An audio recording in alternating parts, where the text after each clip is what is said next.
recently I posted about how I wanted to help men and kind of bridge the gap of toxic masculinity and everything like that. And so I tried a trial and error post yesterday of my experience, and it's interesting. I commented on my stories about how a lot of you reacted so kindly, and then there've been hit or miss, but I just don't think I have it in me to try to help society understand how we treat men is like so dangerous to men,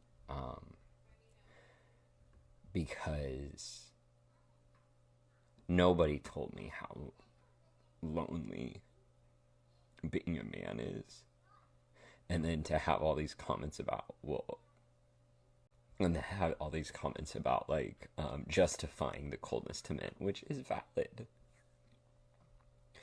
but to just be remembered like, oh, that's right, everybody just sees you as the villain.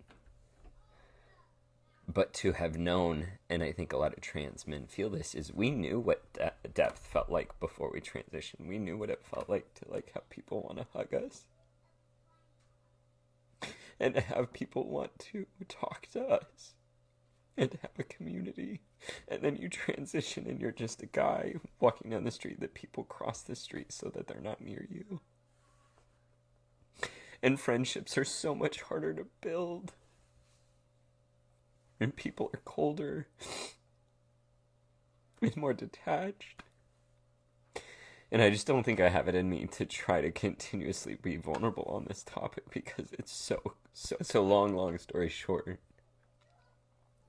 This is all the energy I have to give on the topic. Just try to think about how you can, in your small little community where you feel safe, can reach out to the men in your life and just help them feel maybe seen for a moment, or do little conversations to help their emotional maturity so that they can reach out to people and have deeper guy friendships. Because I joke that I had closer friendships with random women I met in the bathroom before I transitioned at clubs, because of how open women are, than I've had in my 8 years of transitioning.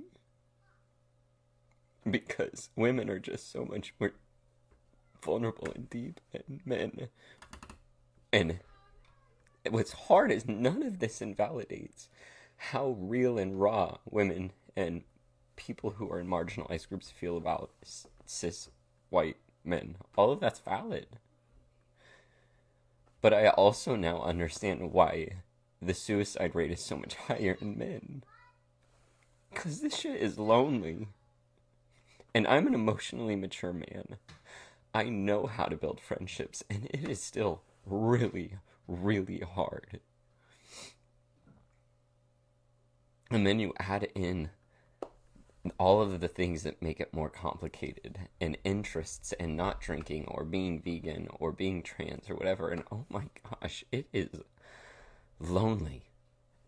So two things can be true at the same time. We have to hold men accountable, but we can't hold them accountable to fix a problem they don't have the tools to fix.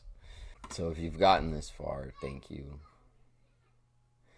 Probably not going to be focusing on this topic again. I think I'm just too vulnerable for it. I'm still trying to process everything in regards to how society treats me as a man and sees me as not safe. Oh, this is really hard to... Anyways, I'm just gonna I'm gonna go back to just focusing on trans stuff.